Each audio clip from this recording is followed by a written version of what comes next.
क्या आपने कभी सोचा है कि जीवन की शुरुआत रोने से ही क्यों होती है? चलिए इसके पीछे की साइंटिफिक रीजन आपको बताते हैं।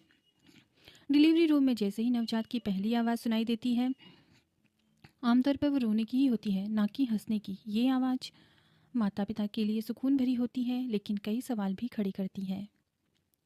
आखिर जीवन की शुरुआत रोने से ही क्यों होती है? क्या ये किसी तकलीफ का संकेत है या फिर सेहत की पहली पहचान? मेडिकल साइंस के अनुसार बच्चे का ये पहला रोना उसकी शुरुआती संवाद माना जाता है, जो ये बताता है कि उसकी सांस से शरीर और दिमाग ठीक तरह से काम करना शुरू कर चुका है।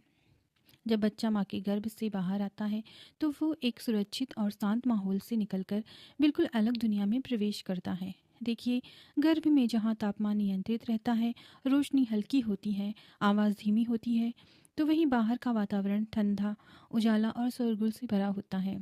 इसका अचानक बदलाव पर बच्चे का शरीर तुरंत प्रतिक्रिया करता है और वह यही प्रतिक्रिया रोने के रूप में सामने आती है, जो उसके जीवित होने और नए माहौल के अनुकूल ढलने का संकेत देती है।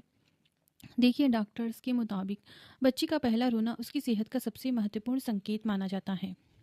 गर्भ के दौरान बच्चे के फेफड़े पूरी तरह से विकसित नहीं होते, क्योंकि उसे ऑक्सीजन नाल के माध्यम से मिलती रहती है। जन्म के बाद उसे खुद सांस लेनी होती है और वो बच्चा गहरी सांस लेता है और छोड़ता है, तो उसके फेफड़े फैलते हैं और इससे उसमें भरा तरल बाहर निकल जाता है।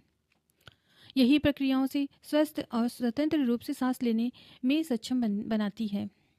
जन्म के बाद शुरुआती दिनों में रोना ही बच्चे की भाषा होती है।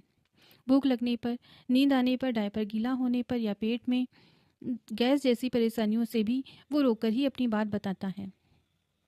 प्लीज़ इस जानकारी को शेयर करिएगा। नमस्कार, राधे राधे।